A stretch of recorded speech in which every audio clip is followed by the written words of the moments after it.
The girl is blushing at the sight of Aldred, but he decides to greet her properly. Good afternoon, he says, flustering the girl, as she doesn't know how to respond.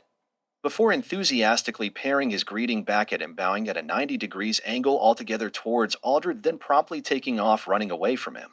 Aldred seriously wonders if his appearance is really that frightening to have a girl flee at the sight of him like the girl just did. Leaving that behind, he makes it back to the chief's house and is welcomed by Fiona, the chief's wife.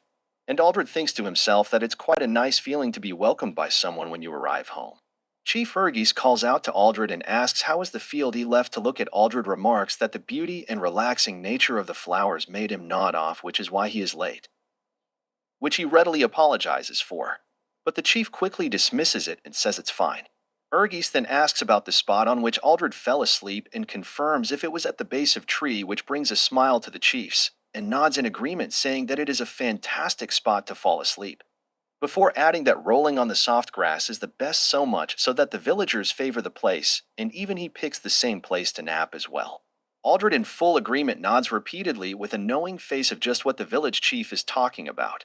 Fiona even mentions that the spot under the tree is where she met her husband and looks at him teasingly, further adding that such a spot is also the same spot where Urgis, the village chief, proposed to her as well. Urgis is beet red like a tomato and chastises Fiona and asks her not to say such things in front of other people. Aldred joins in the teasing and remarks in admiration to the idea of confessing one's love under the spot, which is held dear by the couple, causing the village chief to further grow quiet at the embarrassment. Urgis tries changing the conversation by introducing his daughter, who to Aldred's surprise is the same girl he met at the flower field earlier, ignoring Aldred's surprise. The village chief introduces his daughter as Flora and tells her that starting today Aldred will be a new villager. Flora is a little lost and repeats Aldred's name before being interrupted by Aldred mentioning that she is the girl whom he met earlier. This piques the curiosity from the village chief and asks if they've met before. Aldred confirms that indeed he has met Flora under the tree they were discussing earlier, prompting Fiona to smile and tease at the significance of meeting under the tree, paralleling her meeting with Urgis, her now husband. Urgis keeps talking, letting his daughter know that Aldred will be staying the night at their home, and asks her to look after him. Flora, lost and distraught, didn't hear her father, and she comes to her senses at the second time she was called. She then agrees to look after Aldred and leaves, mentioning she will now be bringing the food. The village chief is apologetic at how absent-minded his daughter was, and tells Aldred that she just turned 18 years of age, and that she is a very shy girl. Aldred comes to the understanding that Flora is a shy young woman, and that would explain her earlier behavior, but it still hurts his feeling when she ran away at the sight of him earlier. The food comes to the table, and it turns out to be a feast, which, the village chief remarks, it's a celebration in honor of a new family member joining the village. The chief very lovingly takes out a wine bottle that also reads Nordend as a celebration token from his behalf. Aldred is questioning the name of the bottle, to which the village chief clarifies it's made from Aisha's garden here in the village, and that is why it says Nordend. Aldred quickly recalls Aisha's very unfriendly face as the village chief explains the texture and drinkability of the wine, mentioning that it's so smooth even his daughter Flora can easily drink it. Intrigued, Aldred gives it a sip and quickly agreed to the description of a smooth and rather pleasant to the taste, and Urgis further adds that the wine is even better with the local cheese and tells him how to spread the cheese on bread, while Flora is enjoying her bread with cheese spread all over. Aldred is delighted at the combination of flavors, enthusiastically mentioning that bread and cheese is the best combination there is at the feast. Their feast continues to quickly disappear as it's consumed. Aldred compliments the beef stew, saying it's delicious enough to be sold at a store. This compliment doesn't escape Fiona's ears and looks meaningfully at Flora, calling her out, commenting that with such praise the food was worth the effort. This causes Flora to blush at the teasing. Flora looks up, and while blushing cutely, she looks at Aldred and tells him her thanks for the praise. Aldred continues eating, delighted, until he notices Flora has finished her plate but doesn't know how to go about asking for more in front of a stranger. Aldred notices and asks if she wants seconds, to which Flora replies positively that she indeed does. Flora begins happily indulging once again in the food, and after thanking Aldred, making him feel like the distance they had when they met has now shrunk considerably. Aldred thinks to himself that on his next meeting with Flora she probably won't run away this time from him, and realizes that he'd also had 2 bowls of food as well. The next day, Aldred says his goodbyes to the village chief's family, to which the chief replies that there is no trouble and that they know that living alone is tough, so should he need anything, he should just ask Urgis, then moves the conversation along and asks if Aldred has any specialties that he should know about, and if there is any idea about what job he wants to take over in the village. This question makes Aldred ponder and thinks about subjugation quests, but he shoots it down since the reason he quit being an adventurer is to live a peaceful life after all. Aldred responds to the chief, remarking that he is confident on his hunting ability and would like to do that and start his very own flower field. The village chief exclaims in admiration and becomes relieved since the village is indeed short of hunter at the moment, and he tells Aldred he will introduce him to someone knowledgeable of both hunting and gardening. Aldred once again says his thanks towards the village chief before being dismissed as a no problem. As to the village chief's eyes, Aldred is now a villager, and they must help each other out. As the village chief is ready to see Aldred leave, Flora comes out of the house and brings out a lunch sock she made for Aldred, to which he thanks her, which causes Flora to become a stuttering mess while she says that he should come another time to have dinner. Once again, such a sight warms Aldred's heart as he thinks to himself how cute Flora is. Leaving the house behind, Aldred walks alongside village chief Urgis, and the chief later asks if Aldred has any preferences when it comes to his home. To that question, Aldred gives it some thought, coming to the conclusion that he wants his home to be west of the village where the flower fields he's so fond of are. To that request, Urgis points to the near mountain where there is a lot of space for Aldred's future flower field. There are some houses in the west, so he tells Aldred to follow him close. The chief gives Aldred a tour of the entire area, showing him multiple houses before Aldred finally settling down on the one he finds perfect fit for him. Having that settled, Aldred asks the chief if there is anywhere that makes tools, to which the chief replies that there is and points him on the direction onto where to find what he is looking for. Then the chief points to a house inhabited by a man named Taku, who is the village's furniture maker. The chief asks for Aldred's patience since he'll need to talk to the man first. Before having talked to him, Aldred nods in agreement and repeats the name, adding it to his memory. The chief nods and tells him to talk to him the next day. The village chief gets up and gets ready to depart and leaves Aldred to his own devices, as he'll need to inspect the house and clean it. Aldred cleans the entire house spotless and finally looks at his handiwork with a satisfied look on his face and remarks that he will be visiting the man named Taku to talk tomorrow. But before all of that, he will take a nice, well-earned bath. He proceeds to the bathing area and fills a container like a bathtub with water produced from one of the magical tools he carries with himself, admiring how useful such tools are for everyday life, while using another tool that produces fire to heat up the water he had just poured to the bathtub, thinking of his companion spellcaster Kieran, who uses such magic without the aid of tools like his. Noting and realizing once more how incredible she is, Aldred walks himself into believing he'd be okay once he sees his work and the water before him is steaming out of the bathtub. Taking the plunge, Aldred submerges himself onto the bath and is rewarded with pure bliss as he feels all the tension and grime that had stuck to him on his travels is now melting away from him. Feeling refreshed, Aldred leaves the bath and wonders where is it that he has left his clothes. Meanwhile, walking around in his birthday suit, he thinks to himself that he might feel addicted to the sensation of being indoors this way. But to Aldred's surprise, Flora comes in running in a good mood, timing that he be just about finished with his work cleaning the house. She came in dashing to surprise him, but was welcomed by a stark naked Aldred walking around inside the house. This flusters Flora so much that tears well up in her eyes. Unable to contain her emotions, she bolts out of the house, leaving Aldred standing in stunned silence. As the door slams behind her, he is left alone with his spiraling thoughts. He reflects on his choices, realizing that all the progress he had made with Flora, the trust, the closeness he had worked so hard to build, has crumbled before him. It feels as if every step forward has been undone by 3 steps back. The bitter irony is that the damage seems irreversible, and the burden of figuring out how to repair what's been shattered weighs heavily on his shoulders. Worse still, she saw everything, leaving him to face the harsh reality of his actions. Aldred wakes up feeling unexpectedly refreshed on his floor bed.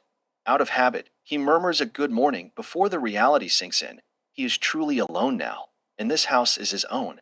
After cleaning himself up, he decides his first order of business is to visit the furniture maker, a man named Taku. As he walks towards Taku's house, Aldred reflects on his current situation. Although his home is empty of furniture, waking up under his own roof brings a sense of freedom and independence that is undeniably priceless. Yet, his thoughts inevitably drift back to the incident with Flora the previous day. In a single moment, All the progress he had made with her was undone. He can't help but imagine that if she were to see him now, she would flee at the first glance of his face. He resolves to wait for things to cool down before attempting an apology, hoping that time will ease the tension between them. Lost in his thoughts, Aldred eventually finds himself standing in front of Taku's house. Noticing a nearby bench that looks quite comfortable, he decides to sit down and appreciate the craftsmanship. Just then, a voice calls out from a window, asking if he is Aldred, the man the village chief mentioned. A man emerges from the house, greeting him with a curious look. Aldred asks if he is Taku, to which the man nods, confirming his identity. Taku admits that he was quite surprised to see someone so fascinated by a chair. Realizing his own odd behavior, Aldred quickly apologizes, feeling a bit embarrassed. Taku, however, sees no harm in it and admits with a chuckle that he naturally has a stern face, so much so that smiling doesn't come easily to him. He confesses that his smile is so awkward that he avoids doing it altogether. Despite his serious demeanor, Taku's words carry a warmth that puts Aldred at ease, making the encounter feel unexpectedly comfortable. Taku welcomes Aldred into his home with a warm smile, mentioning that he's about to have breakfast. He generously offers Aldred some food, which Aldred eagerly accepts, admitting that he came straight over as soon as he woke up and hasn't eaten anything yet. This amuses Taku, who gestures for Aldred to sit down, promising to bring the food over shortly. As Aldred sits down, his excitement over breakfast gets the better of him, and his peculiar behavior resurfaces. He absent-mindedly strokes the dinner table, leaning his head against it and marveling at how smooth and sturdy it feels. Taku notices but simply chuckles to himself before heading to the kitchen.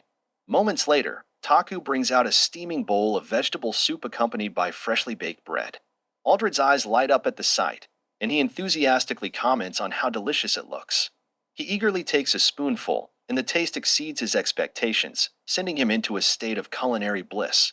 While Taku casually explains his cooking techniques, Aldred devours his food with unrestrained enthusiasm, hardly hearing a word. He eats so quickly it almost seems like he's inhaling the food, prompting Taku to ask curiously, "When was the last time you ate?" Aldred sheepishly admits, "Yesterday. I was too busy to eat." This surprises Taku, who advises him to slow down and enjoy the meal. Then, with a hint of concern, he asks, "Are you out of money? Is that why you haven't eaten?" Aldred quickly shakes his head, laughing off the assumption. No. I just forgot to buy food from the village chief. I was too eager to come here first thing in the morning." Taku sighs in relief but crosses his arms with a stern look. "You should have prioritized getting food before coming here to ask about furniture. What good is a house full of furniture if you're starving?" Aldred nods in agreement, realizing how impulsive he had been. "You're right. I got too excited and didn't think things through." Taku's expression softens as he chuckles. "Well, consider this breakfast a lesson and a favor. But next time, eat first before you go running around the village." Aldred grins sheepishly, grateful for both the food and the advice. He makes a mental note to be more practical in the future. Aldred mumbled that he couldn't go to the village chief's house today, which piqued Taku's curiosity. When pressed for an explanation, Aldred simply mentioned extenuating circumstances and refused to elaborate. But Taku wasn't about to let it go that easily. With a mischievous glint in his eye, he pointed out that since he was now providing Aldred with breakfast, the least he could do was explain himself. Furthermore, depending on the situation, Taku even offered to procure the food Aldred needed. Aldred's eyes widened in shock. Taku had backed him into a corner, and there was no way out. He couldn't help but think that Taku had the makings of a bully. Once he latched onto something intriguing, he wouldn't let go. Then, with a dramatic gasp, Taku ventured a wild guess. "Wait, could it be? Are you dating the village chief's daughter?" Aldred felt his heart skip a beat as he sat bolt upright. "No, that's not it. It's just that. Flora saw me naked." The words tumbled out of his mouth before he could stop himself, and as the weight of his confession sank in, his face turned a deep shade of red. He had made a massive mistake. Taku's eyes widened before his mouth twisted into a wicked grin. "Naked?" he repeated, savoring the word before bursting into laughter. "You were seen naked? By the chief's daughter?" Taku was barely holding himself together, his whole body shaking as he tried to contain his laughter. But it was no use. He broke down, laughing uncontrollably. Aldred buried his face in his hands, pleading, "Please, stop." But Taku was having the time of his life, repeating "naked" under his breath and chuckling every time he did. Aldred sighed, his embarrassment reaching new heights. Finally, he admitted, I can't go to the chief's house now. Not after that. It's just too humiliating. This revelation sobered Taku up, his laughter dying down as curiosity took over. You got close to Flora, huh? And then everything fell apart last night? His tone was surprisingly serious. That's interesting. You know. Flora is so shy she doesn't talk to any man. This grabbed Aldred's attention. Really? Not to any man? Not even to you? He asked, looking at Taku with newfound curiosity. Taku shook his head, crossing his arms. Nope. Barely a word when we see each other. Aldred smirked, leaning back with a playful grin. Maybe she doesn't talk to you because your face is just too scary. Taku's eyes widened in shock, clearly not expecting that answer. He sputtered, his confidence shaken before he puffed out his chest and declared, That's not it. And now, I've decided I'm definitely not helping you get food. Not for someone who insults me like that. Aldred scoffed. Oh, come on. You were laughing at my misery just a moment ago.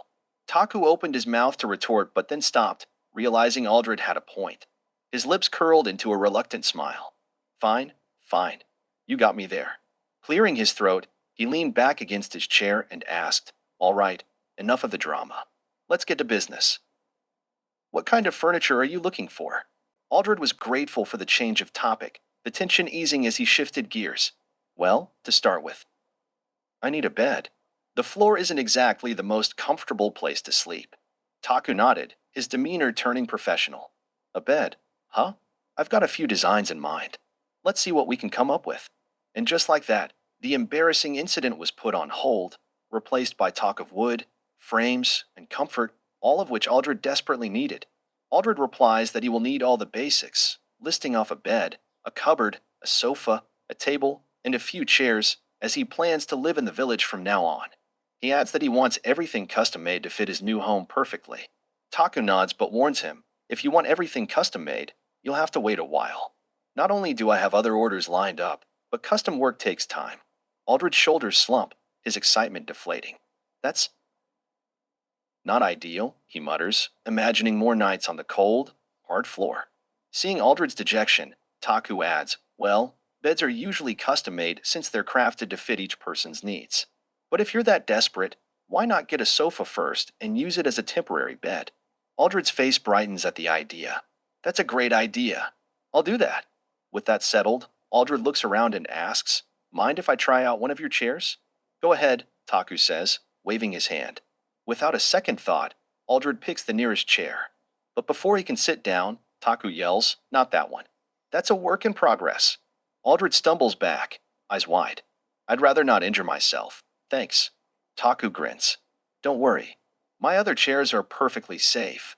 That one's just not quite there yet. Aldred laughs off the mishap and tries another chair. To his delight, it's not only sturdy but also incredibly comfortable. This one's great, he exclaims. Taku nods. Makes sense. I built that one for someone about my height, and you're about the same height as me. Aldred's eyes light up. I'll take one of these. Taku smiles. I've got another one in storage. I'll bring it out for you. Aldred quickly responds. I only need one. Taku raises an eyebrow. Just one? What are you going to do when you have visitors? You should definitely invite the village chief over once you're settled. Aldred's face falls as he realizes his mistake. You're right. I'm just so used to living alone that I didn't even think about visitors. He pauses before sheepishly adding, All right, make that 2 chairs. With that decided, Aldred asks for Taku's help in moving the furniture to his house. Taku agrees but can't help grumbling. Why am I the one helping people move their furniture? He consoles himself by muttering, Well, it's still better than being worked to the bone by the old ladies in the village. Despite his complaints, Taku helps carry the heavy pieces, and by the time they're done, he collapses on the sofa, exhausted. Aldred chuckles. You would have needed to come over anyway to take measurements for the bed frame. So this just saves you an extra trip. Looking around his now-furnished home, Aldred feels a swell of pride and gratitude. I'm glad to finally be a homeowner, he says, his voice tinged with emotion. And since you're my first guest, how about some water? Taku smirks, a teasing glint in his eye. Your first guest? I could have sworn Flora was your first guest. Aldred's face turns beet red. You're still on about that? Taking a sip of water. I can't help it. You're too easy to tease. Aldred narrows his eyes, leaning back with a smug grin. Maybe that's why the old ladies in the village work you so hard. I bet they're trying to bully the bully. Taku chokes on his water, sputtering as he wipes his mouth. What did you just say? Aldred just grinned, enjoying his small victory. As the laughter dies down, Aldred looks around his house once more. It's amazing how a few pieces of furniture can make a place feel warmer, cozier, even. Taku nods in agreement. Some decorations would help too, but yeah, the furniture makes a big difference. Oh, and you should get a carpet to put under the bed. It'll protect the flooring and make the room look nicer. Aldred nods, mentally noting the advice. You're right. I'll need to get some clothes and blankets too. Taku leans back, a satisfied smile on his face. Seems like you've got your work cut out for you, but at least you're off to a good start. Aldred smiles, feeling a sense of accomplishment. His house was finally starting to feel like a home. Taku assures Aldred not to worry, as all the necessities he needs can be found in the village. He even offers to take Aldred around when needed, an offer that Aldred gladly accepts, looking forward to the tour. The next day, Aldred runs into Aisha, who is pleasantly surprised to hear that he has already found a place to live. I live near the furniture maker, Taku, Aldred explains. Aisha's expression shifts to a mysterious look. Oh, Taku, huh?